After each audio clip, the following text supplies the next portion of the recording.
Hey everyone, welcome back to Exposed Scandalous Files of the Elite. I am your host, Jim Chapman. And quickly, before we get into today's episode, I want to thank every single Patreon member. Look, this podcast in particular takes a massive amount of time to research. I couldn't do it without all of your support. We need more Patreon supporters. So if you're enjoying the podcast and hopefully you find it entertaining, please consider joining the Patreon. The entry level, which we call our local celebrities, it costs only $2.50 per week, and it makes all the difference in the world. If you're unable to do that, I get it. Another way to support completely free is just to share the podcast with others on your social media or leave us a review. And speaking of reviews, they are so important, I cannot tell y'all. Even if you just rate it and put one word, hopefully you rate it 5 stars and you put great in the comments, it matters. It pushes us up that Google feed, and that enables other people to find the podcast, which in turn helps us out very much. I want to thank all of you that have already done so, already left those reviews. And hey, even those of you that brought the hate to me when I expressed my outrage at a former president being shot, well, guess what? I love you too. And I'm not stopping. So for those of you who left reviews hating me because, God forbid, I was outraged at a former president being shot, regardless of who it was, had nothing to do with who it was. It was the fact that a former president was shot. But regardless of that, guess what? I ain't stopping. Episode 2 of Becoming 47 is dropping on this feed on Wednesday. So I love you anyway. No hard feelings. For those of you that are enjoying the series, help me drown out that hate from those keyboard warriors and leave a positive review if you have not done so. Thank you very much. Now let's get into today's episode, and big news has come out in just the past few days. It may be the most damning news yet for our old friend Diddy. And this particular news directly relates to his alleged role in the murder of Tupac Shakur.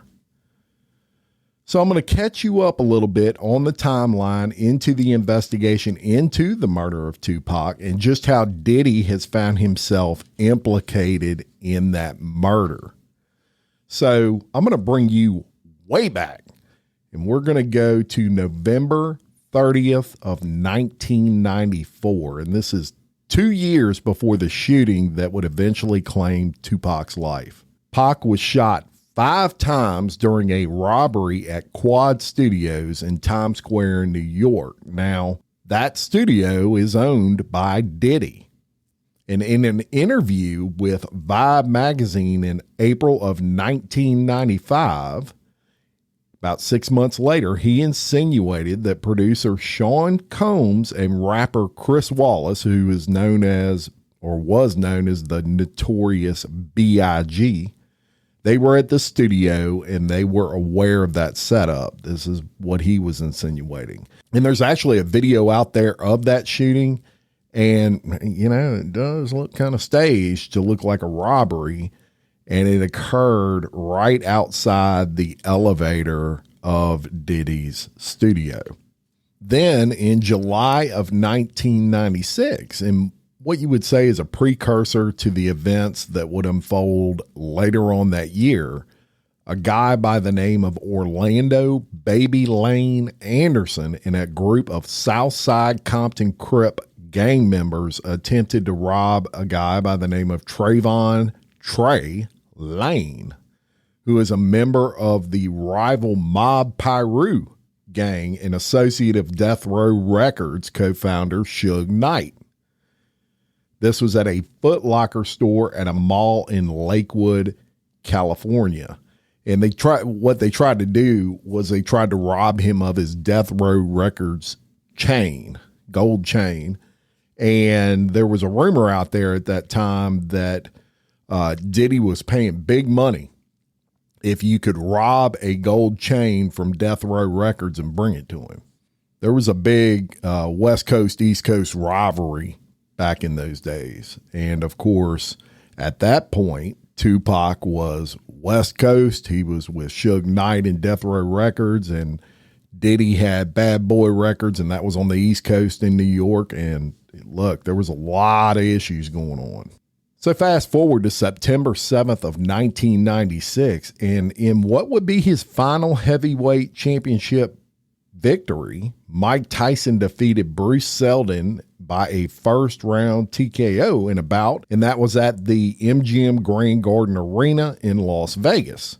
So after that fight, Trayvon spots Anderson inside the MGM Grand Hotel lobby. He was near a bank of elevators. He tells Tupac Shakur, hey, that's the dude that stole my chain.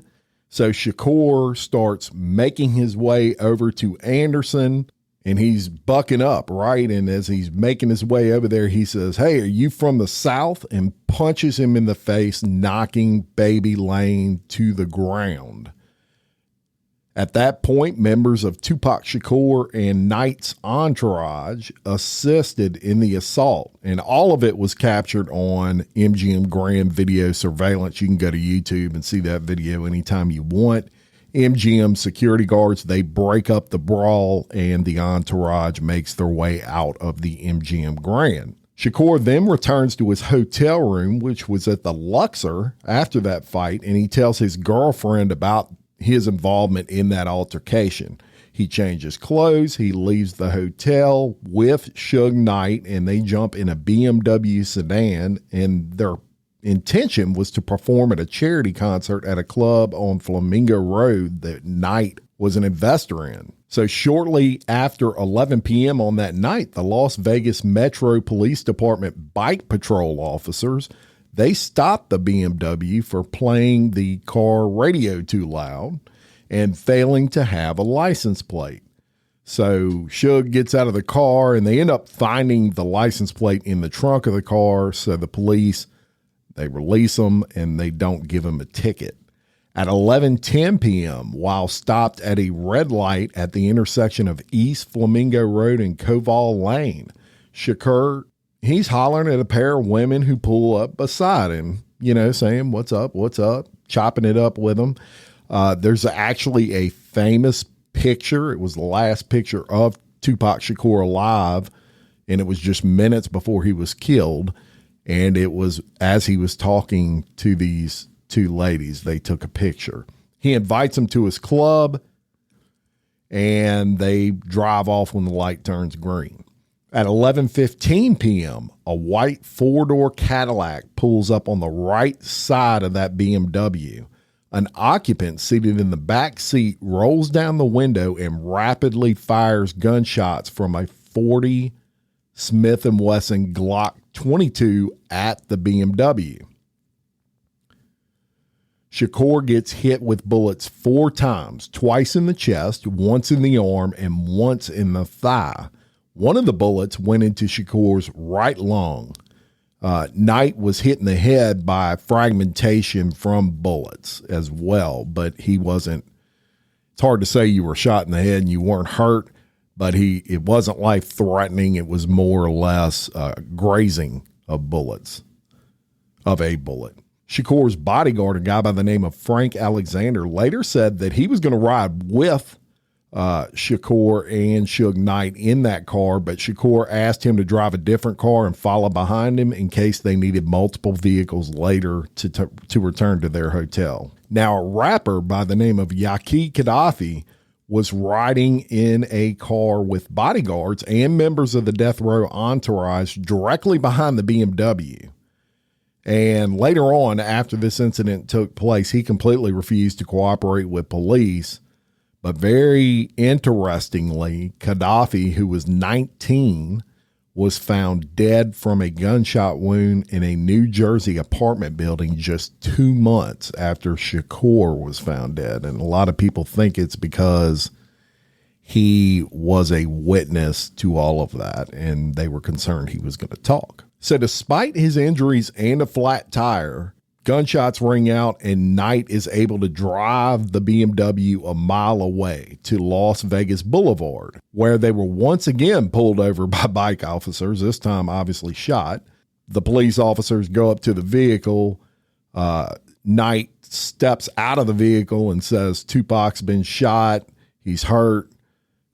And I've been shot as well. Police call paramedics to the scene, and Knight and Shakur, they're taken to University Medical Center at Southern Nevada. A Death Row music video producer, he visited Shakur at the hospital later, and he reported that he received news from a Death Row marketing employee that the shooters had called the record label and threatened Shakur. Told the Las Vegas police, but said they claimed to be understaffed. No attackers came to the hospital. And some other things I noticed, Shakur did say he was dying while being carried into the emergency room. So at the hospital, Shakur, they actually had to heavily sedate him, and he was placed on life support machines. And ultimately, he was put into a medically induced coma after repeatedly trying to get out of bed. Tough guy. Very tough guy. So we're going to move along to September 8th through the 13th of 1996. And Suge Knight was released from the hospital the day after the shooting, but he didn't even speak until about 3 days later. He then told investigators he heard something but saw nothing on the night of the shooting. And a lot of people to this day think that's bullshit, and he's just not talking. Street law, right, y'all? You don't snitch. A spokesperson for the officer said Knight's statement did nothing to help the investigation, obviously. Officers at the time of Tupac's hospitalization reported having no leads. In Las Vegas Police Department Sergeant Kevin Manning said during the week that officers didn't receive a whole lot of cooperation at all from Tupac's entourage. Again, street law. You don't talk. Doesn't make it right, but you can expect that. Members of Shakur's group, the Outlaws, they guarded Shakur while he stayed at the hospital. A lot of people were worried about that whoever shot him was going to come back to finish the job. Now, while in the critical care unit on the afternoon of Friday, September 13th, 1996, Shakur did die of respiratory failure that led to a heart attack after the removal of his right lung. Doctors attempted to revive him, but could not stop the hemorrhaging. His mother, Afeni, made the decision to cease medical treatment, and he was pronounced dead at 4:03 p.m. So an investigation starts. They're trying to figure out who did this, and some time passes, roughly about 8 months. And on March 9th of 1997, the Notorious B.I.G. is shot and killed in Los Angeles. And that shooting, which is widely believed to have been connected to Tupac's murder, remains unsolved to this day. And that's pretty mind-boggling. I mean, these two guys were the biggest guys in rap at that time. Millions and millions of dollars each. And neither one of those cases were solved. And both of those were done in public. These weren't like they were sleeping in the middle of the night and someone broke in their house. These were done in freaking public, and neither one is solved. And I guarantee you people know who killed both of these people. A lot of people know that, but street law, right? And it's definitely been hypothesized that Notorious B.I.G. was killed in payback for Tupac Shakur being killed. And even way back then, people had an idea that Diddy had something to do with Tupac's murder. But the investigation goes on, and now they're investigating both of these cases. And in 1997, which is about a year after the shooting, Sergeant Manning, who headed the investigation, he comes out and he says that Shakur's murder may never be solved. Also in 1997, Shakur's mother files a wrongful death lawsuit against Orlando Anderson. Now, the Las Vegas PD, they briefly considered Anderson a suspect, and they even interviewed him once. Anderson, which was reportedly one of the occupants of the Cadillac, was killed in a gang-related shooting not long after that, in May 29th of 1998. An officer from the Compton gang unit said that Anderson's murder was due to a disagreement over drug money with a rival gang, and it was not related to the Shakur case. Now, let's talk about this real quick. They were obviously investigating Orlando Anderson, and the guy who was kind of leading this for the LAPD at that time, he is adamant that Orlando Anderson killed Tupac. I mean, it would make sense. They get in a fight at the MGM Grand. Orlando Anderson gets a beat down. And Orlando Anderson was a street guy. Look, Tupac, tough guy, very tough guy. Maybe he had some hands, but he was a little bitty dude. And not only that, he was a rich rapper, kind of spoiled. I mean, and rightfully so, most talented rapper of all time, in my opinion. He's not a fighter.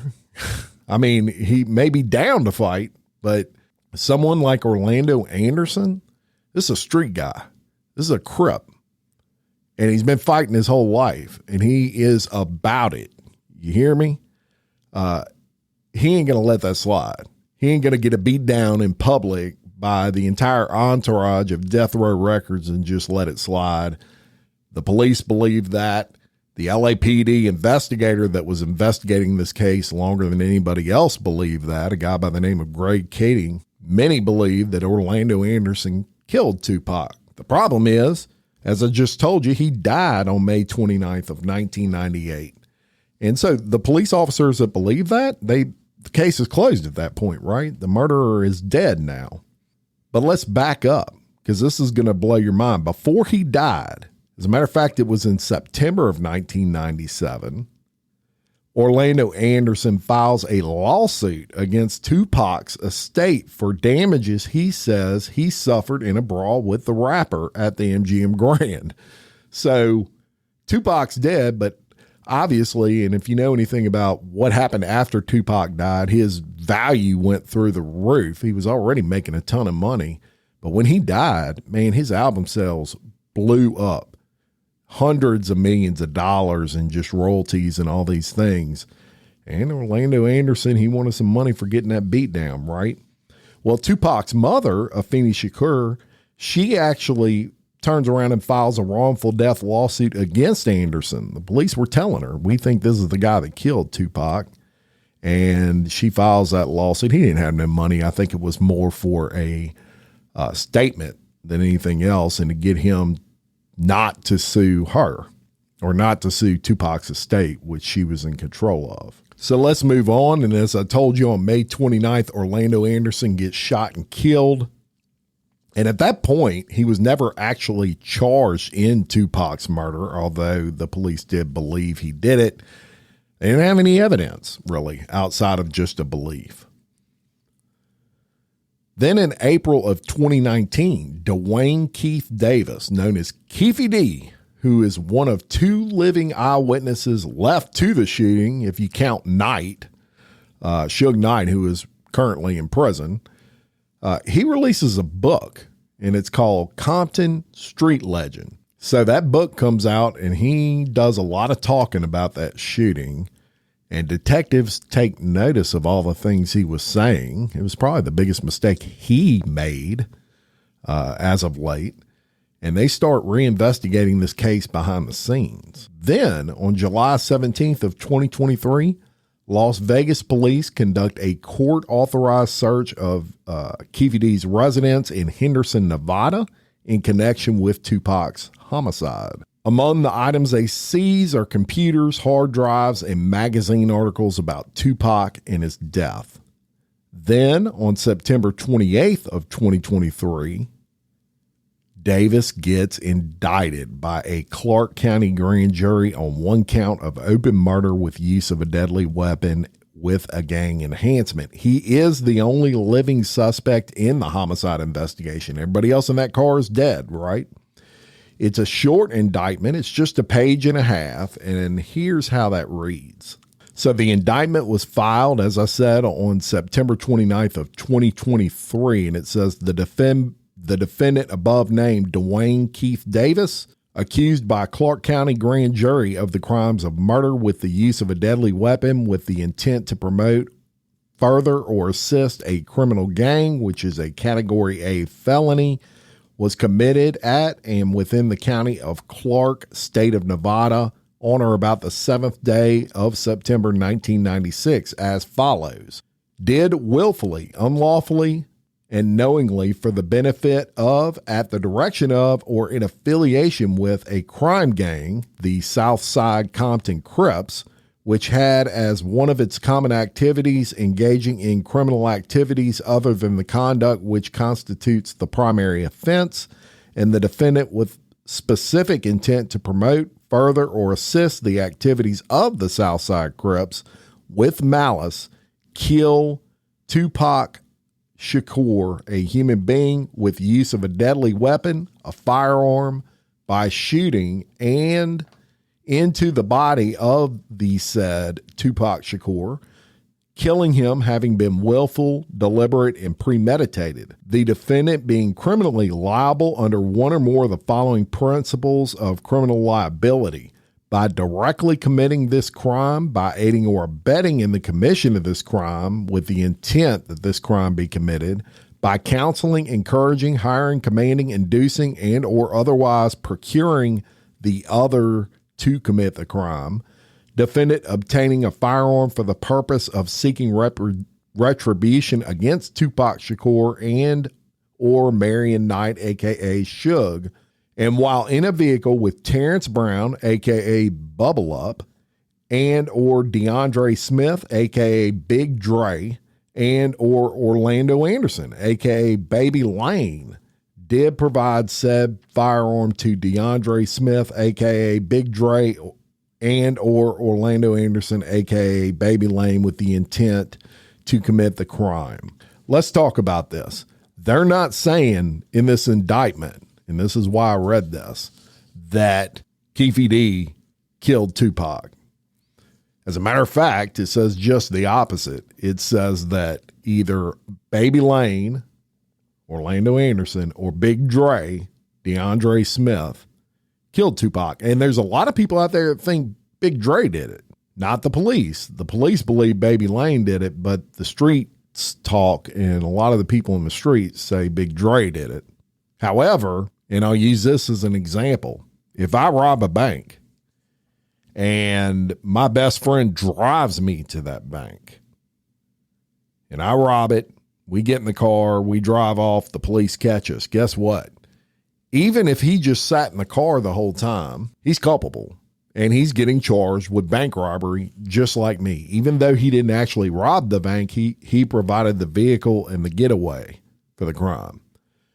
What this indictment clearly says is that the gun was provided. The gun that was used to kill Tupac was provided by Keefe D. And how they got that information, he said it in his own words, and you can dig it up out there. He claims he had a proffer agreement. And what a proffer agreement means, y'all, is you get questioned by the police, you sign basically an agreement that says, hey, you tell us, you give us the information we want, and whatever you tell us, we're not going to prosecute you for.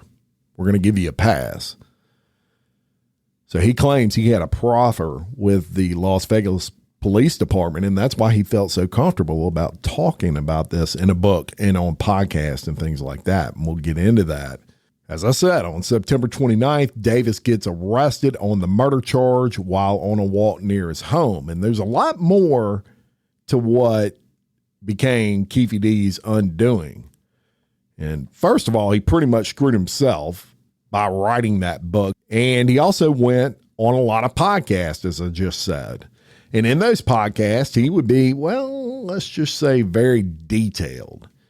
He mentions Puff many times in those podcasts. And it's been long speculated by this point that Diddy was involved and that Biggie was killed, as I said, as payback for Pac's murder. So here he is on Vlad's podcast. This is way back in 2019, and he actually talks about pulling up on Pac and Suge the day Pac was shot, and here's that clip. So let's talk about what happens next. You know, based on what the book says, Zip gave you guys a Glock, and you guys tossed it in the back seat. And Bubble Up was the driver, and Baby Lane and Freaky were in the back seat. We was just all in the car together.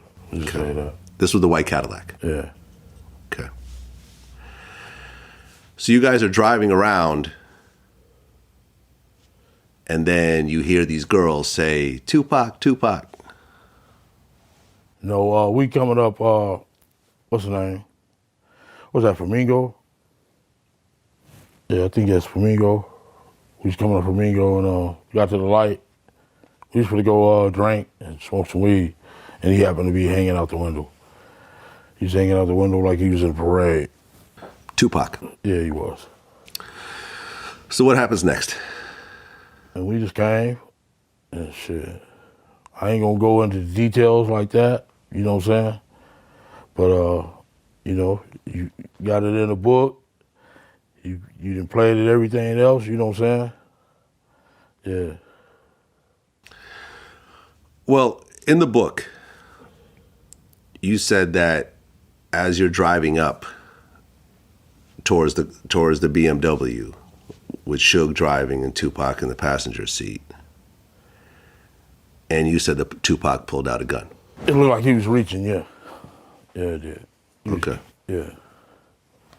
Did you actually see a gun?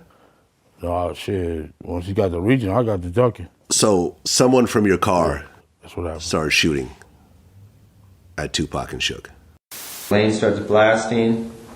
You say Suge looks over, he sees you. He looks right at you.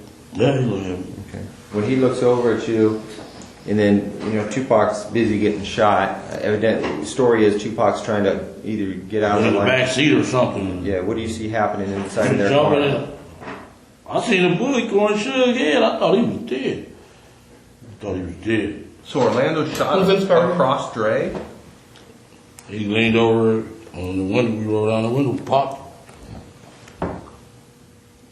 Who was it? They would drove on my side. I would have popped them. You know what I'm saying? But they was on the other side. Right. I'm not gonna go into details on that one. Keep the streets on me. I ain't gonna go into detail on that. Well, I'm going to go ahead and read from the book. Well, So let them buy the book then. Okay. Well, I'm just going to read this passage. The shit was on. Tupac made an erratic move and began to reach down beneath his seat. It was the first and only time in my life that I could relate to the police command. Keep your hands where I could see them. Instead, Pac pulled out a strap, and that's when the fireworks started. One of my guys from the back seat grabbed the Glock and started busting back. The first shot skinned Suge in the head, and I thought that motherfucker was dead.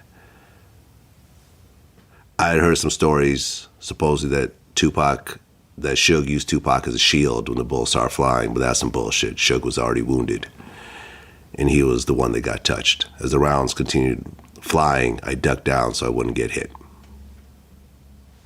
Basically, yeah. White Cadillac, arm came out the back seat and started letting off. What went through your head when you saw that? They shoot my nigga. So the bullets started flying. Tupac and Suge's car get all shot up. Was there, and I'd heard different versions of the story, but the one version I heard was that that their entourage started shooting back. Basically, yes. Okay. Does anyone from the death row side return fire? Yes. Okay. Can you say who that was? Yeah, he's no longer with us. His name was Buntry. Buntry. One of Suge's right-hand guy, our good friend, Alton McDonald.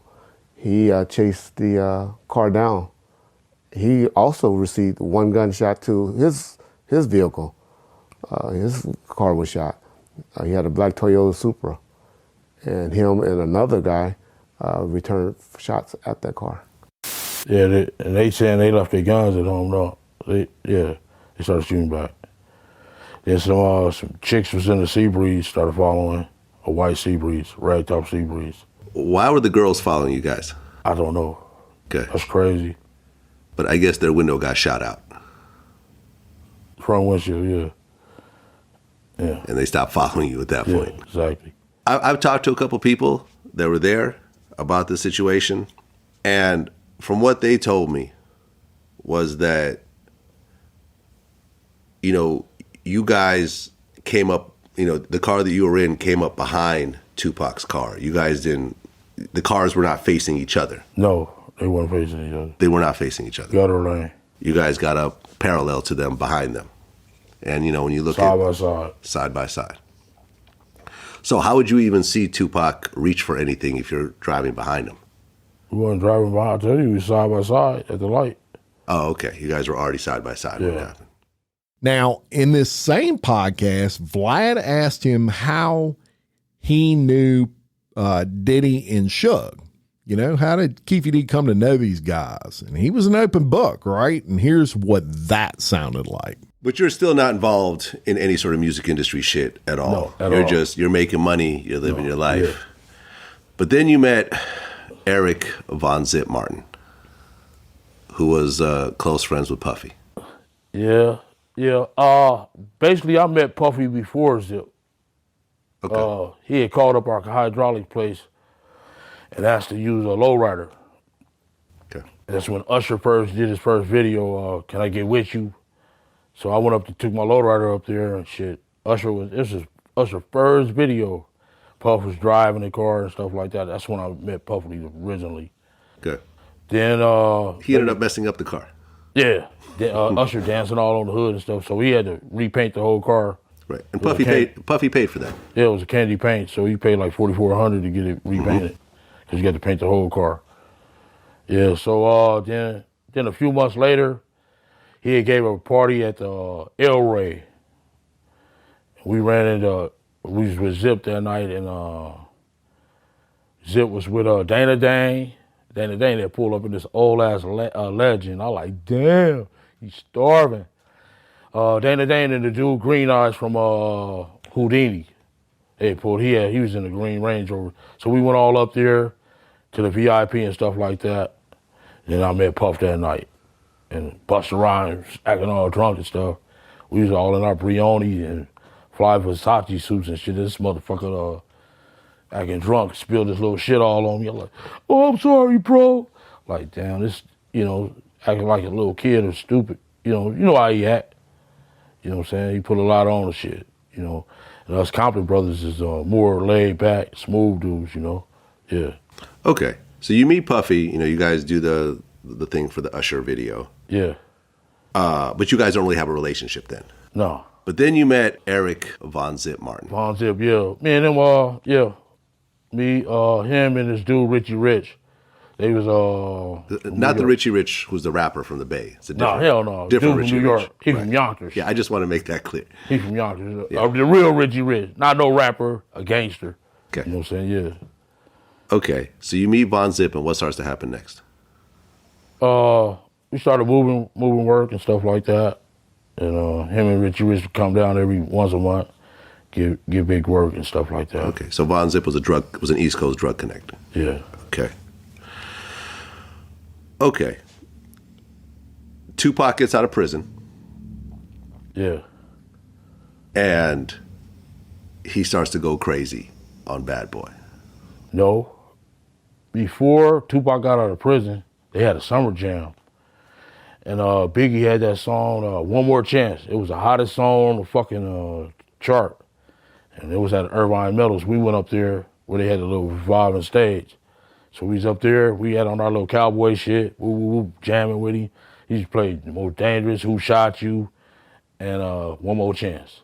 Mm-hmm. So the stage went around, he did his little 3 songs, we went around. Suge was waiting over there on the side over there. You know what I'm saying? So he like, Keefe D, how you know them motherfuckers?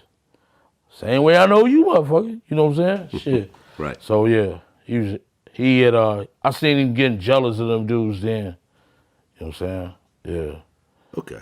And although he stopped short of saying he got paid from Diddy for the murder of Pac, He did discuss Pac reaching out after the killing to talk to him about it. And here's what that sounded like on Vlad's podcast. In the book, you said the third day after getting back from Vegas, you guys met up with Zip in L.A. At Wingstop. At Wingstop. Yeah. Not Wingstop, but Hot Wings. LA Hot Wings. Yeah. Yeah. And I guess you said that Puffy called and said, "Was that us?" And you didn't say nothing. I didn't say nothing. Yeah, you're right. There's also, you go into the book, that apparently there was supposed to be $1 million that Zip was supposed to bring back, but he ended up keeping the money and buying a nightclub with it. That's what the FBI said. The FBI said that. Yeah. Yeah. You guys never got any money Never. for anything. Nothing. Not even a pair of Sean John drawers. You know what I'm saying? That's crazy. It seemed like Puff do that though. He seemed like every time some bad shit go around here, he it look like it's some shit on the grass. He don't step around that shit. He get away from that bullshit. Okay. Yeah. Well, you talked about how you made a crucial mistake by having a big meeting in the neighborhood. Yeah, it wasn't in the neighborhood. It was at a park outside of the neighborhood. Okay, in Cerritos. Yeah. Okay. And what was the mistake that you made?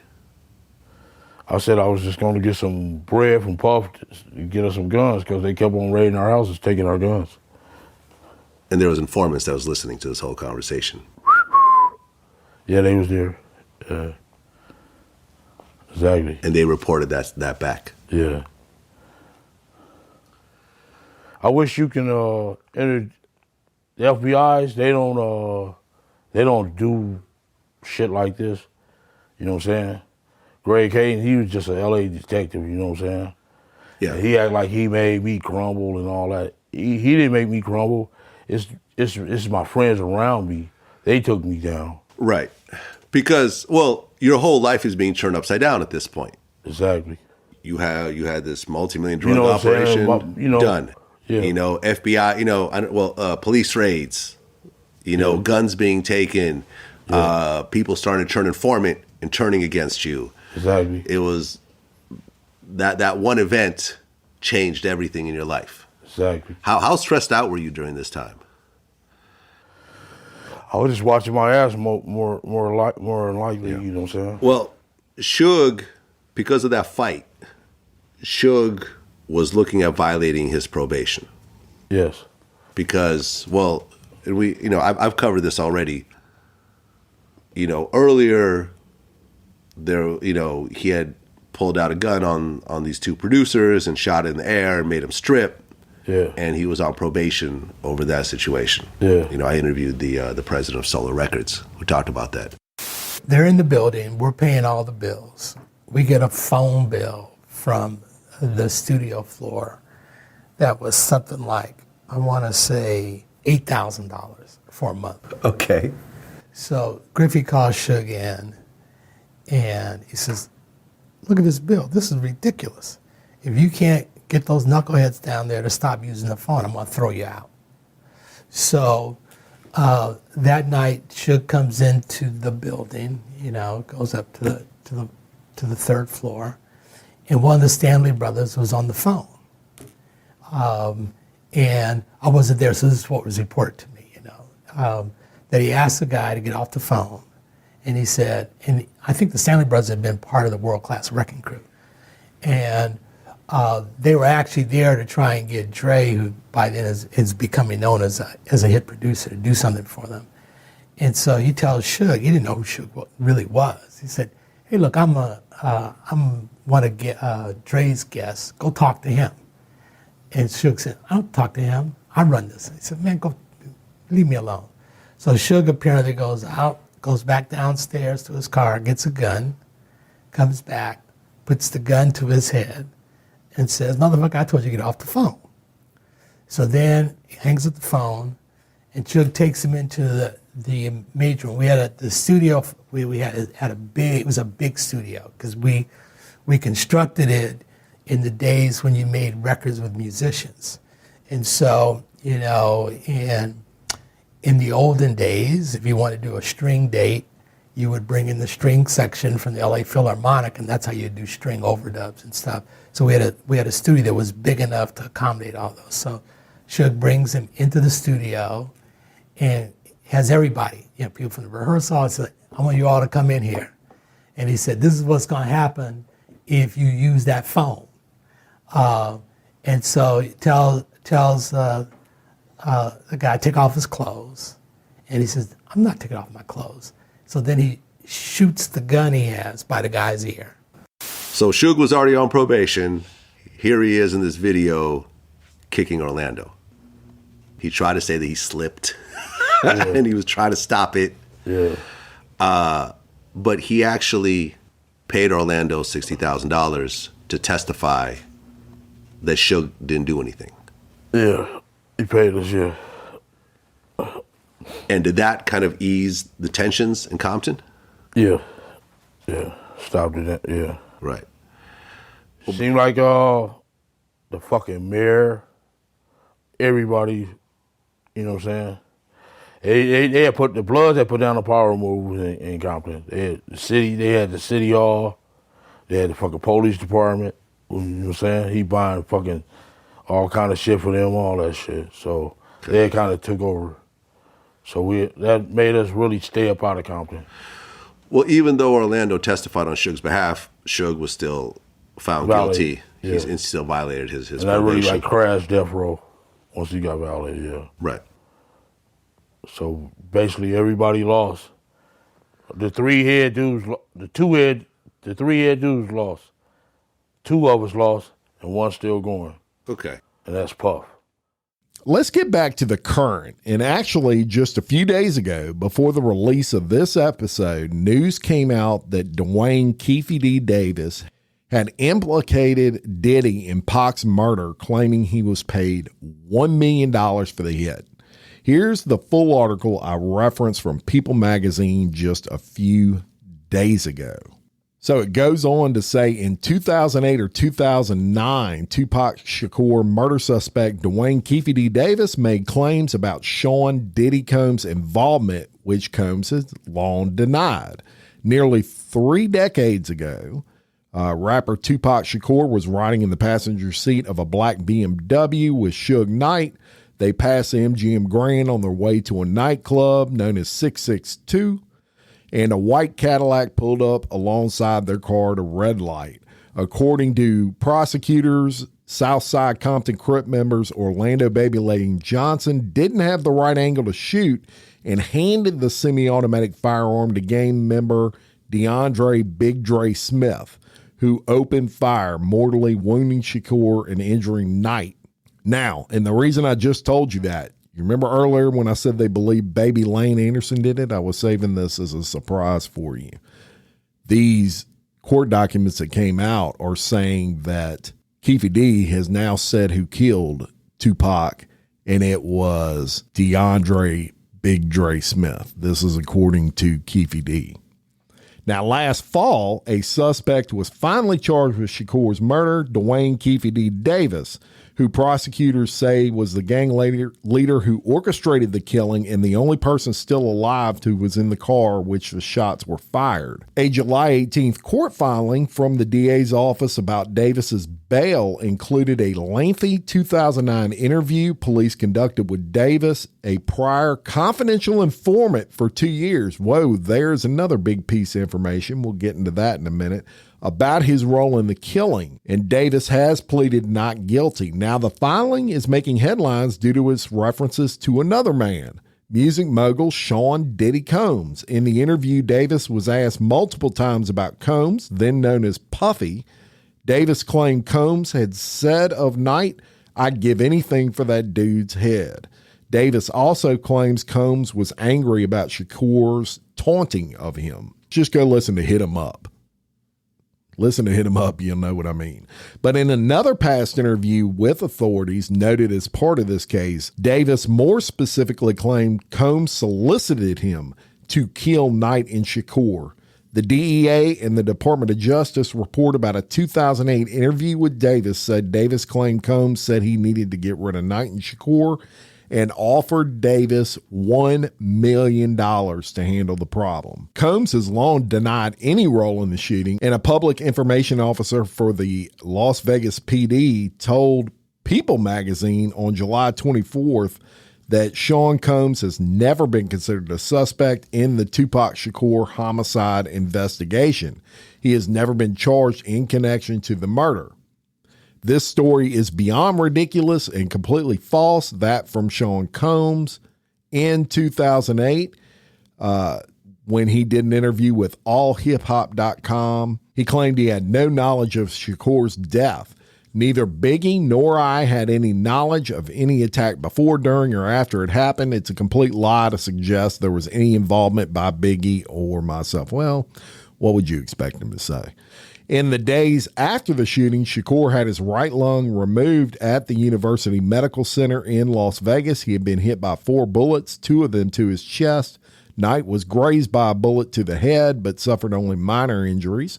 Knight, who was 59, is now serving 28 years for manslaughter in connection to the death of a Compton businessman named Terry Carter in an unrelated case. At the hospital, Shakur remained on a respirator in intensive care and died 6 days later. He was 25. Despite widespread interest and speculation, the case went cold for years with few public announcements about its status until early last summer, when the Las Vegas Metro Police Department reopened the investigation. Davis, the uncle of Orlando Anderson, who later died following a gang shooting in 1998, was one of the last living witnesses to the crime. Prosecutors now claim that Davis, who is 61, masterminded the killing as an act of revenge in an escalating gang feud involving his nephew. He was arrested on September 29th of 2023 and charged with the murder of Shakur. Davis, who also detailed his alleged involvement in the killing in an interview for a BET documentary, including in the court filings and in his memoir, Compton Street Legend, pleaded not guilty. Davis's attorney, Carl Arnold, said in a statement that the law states an accused cannot be convicted just solely on the basis of his confession. The state must produce evidence, etc. And what they're saying is sometimes people make false confessions. I submit to you, Keefe D ain't one of those people. Meanwhile, a 179-page document filed last week and submitted by prosecutors in response to Davis seeking reconsideration of his bail includes many details of Davis' past claim. And this is where it gets good. Hours before the shooting, Knight and members of his blood-affiliated gang known as the Mob Piru had watched Mike Tyson knock out Bruce Seldon in a boxing match. Afterward, the gang members ran into rival Anderson, who was affiliated with Bad Boy Records and headed by Sean Combs, in the casino. They recognized him as a person who tried to steal a death row necklace from Trayvon Trey Lane during an earlier brawl.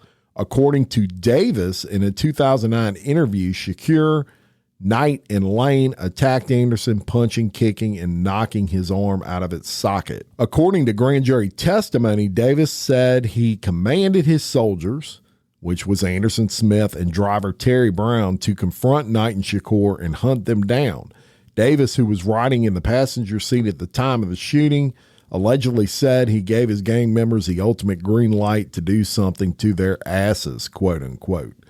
Davis added, according to the filing, that Tupac chose the wrong game to play and the wrong N-word to play with.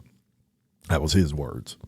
In a 2009 police interview, Davis said he obtained a .40 caliber Glock firearm from a drug trafficking associate by the name of Zip, Eric Martin. Homicide detective Dan Long asked Davis, Puffy Combs, does he play a role in this thing? And Davis responded, yeah, I think I did.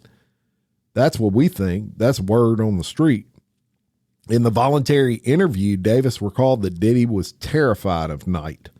Davis claimed that in front of a group of about 45 men, Combs allegedly said, man, I would give anything for that dude's head, referring to Knight. He was real scared of that guy, Keefe D said. He said that shit in front of everyone. Then the attorney asked Keefe D, was Combs implying he would pay to have it done? And Keefe D responded, yeah, he said it. Now, during the 1995 Source Awards in New York City, Nike took a moment on stage and dissed Diddy, basically, without saying his name. He made a comment, y'all, about Diddy dancing on the videos of his rappers and basically insinuating that Diddy was trying to take the stardom away from his rappers. And one thing about Suge that he always said was, I want all the spotlight to go to them. That's debatable. He liked that spotlight too, but he basically accepted that Source Award and said, if you want to go somewhere where the producer is not going to take all of your spotlight, come to Death Row Records. And that pissed Diddy off. And ever since then, there has been a rivalry there. According to a grand jury exhibit cited in the filing, Combs allegedly asked Davis after Shakur's murder, "Is that us?"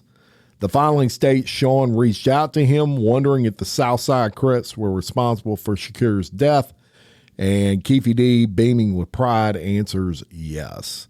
After the shooting, Davis claimed Combs owed him and his crew money. "I knew we was like, damn, we can get paid now," Davis said to police in 2009. A few months later, Davis said he met Martin, known as Zip, at a Hot Wings restaurant in Los Angeles. Although Davis claimed he had plenty of money back then, he wanted his nephew Anderson and his crew to get paid. Davis claimed Zip told him he would check with Combs and have the money sent to them, but Zip never followed through. And he also said, "I wish I never would have met Puff Daddy, period. I swear to God," Davis said to police in 2009, "he messed up my life, man. I was rich, up under the radar, all that, man. It's all gone." I mentioned there about Keefe D going undercover with the LAPD to implicate Diddy. According to court papers, Keefe D became an informant after he was caught trafficking a large amount of drugs by a task force. Keefe denied having any involvement in Biggie's murder, but gave police a recorded account, believing it was immune from prosecution, meaning he had a proffer agreement, of how he and his fellow gang members killed Tupac in a drive-by shooting in Las Vegas. He also alleged in an interview that Diddy had previously offered him $1 million and that Eric Zip Martin was paid that money. But his claim is Zip kept the $1 million and never gave it to Keefe D. Now, in a new twist, prosecutors are claiming that 3 months after the recorded confession, Keefe became an active, confidential informant for the task force. In a section titled Additional Evidence Never Considered by the Court, the document goes on to allege that Keefe D, accompanied by officers from the task force, flew to New York on June 17th of 2009 in a bid to corroborate the conspiracy to commit Tupac's murder, meaning that he was going to meet with Diddy and he was going to be wired up, right? It explains that detectives believed they had jurisdiction to investigate a Nevada homicide because defendant Keefe D asserted that the conspiracy to commit the murder began in California between defendant Eric Zip Martin and Sean Combs. Keefe, acting in an undercover capacity, ran into Zip on the street as he approached his workplace. Zip greeted the defendant excitingly, meaning Keefe D, and they had a social conversation, the court papers say. So that's pretty shocking that he was a confidential informant for 2 years, and this is a man that has screamed to the rooftops and everywhere else that he would never talk. In those court documents, those 190-page court documents just released, or 180-page documents, Diddy Combs' name is mentioned 77 times. So my question here, y'all, we are in the 6th episode of this Diddy saga currently. Is this dude ever going to get arrested? I don't know how much more evidence we need. Now, my personal thoughts on this, do I believe Keefe D? I don't know. I mean, he's not exactly your most credible witness, and he has a alibi. I mean, he has a reason for lying, right? He wants out of jail. So he's going to lie and sell out whoever he's got to sell out to get out of jail because he's going to die there and he knows it. Unless he has some information that he can work out some sort of agreement with the police. Two things to learn here. Number one, Keefe D should have kept his mouth shut. If he wouldn't have wrote a book and he wouldn't have went on all these podcasts, essentially bragging about all this, probably none of this would have happened. But he felt like he had a proffer agreement and that he could not get in trouble. I guarantee you sit there and scream, whether or not you have an agreement, you sit there and scream that you were complicit in the murder of another human being. Eventually somebody's going to fry your ass.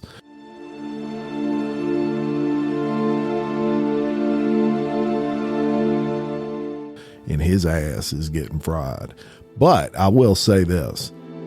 I absolutely believe, just personally, I'm not stating any statement of fact here, but I absolutely believe that Diddy had something to do with this. You better believe it. And yet he's still running free. He's on video beating the shit out of a female. He's still running free. You got all these charges against you. And look, I'm the first to say anybody can charge you with anything. It doesn't mean you actually did it. But there's so much evidence against Diddy. It's unbelievable. I cannot believe he has not been arrested for anything out of the 6 episodes that I've covered on him so far. Here's to hoping that the 7th episode is, hey, I got breaking news. Diddy has been arrested. So thank you for listening. For Exposed Scandalous Files of the Elite, I'm your host, Jim Chapman. Much love.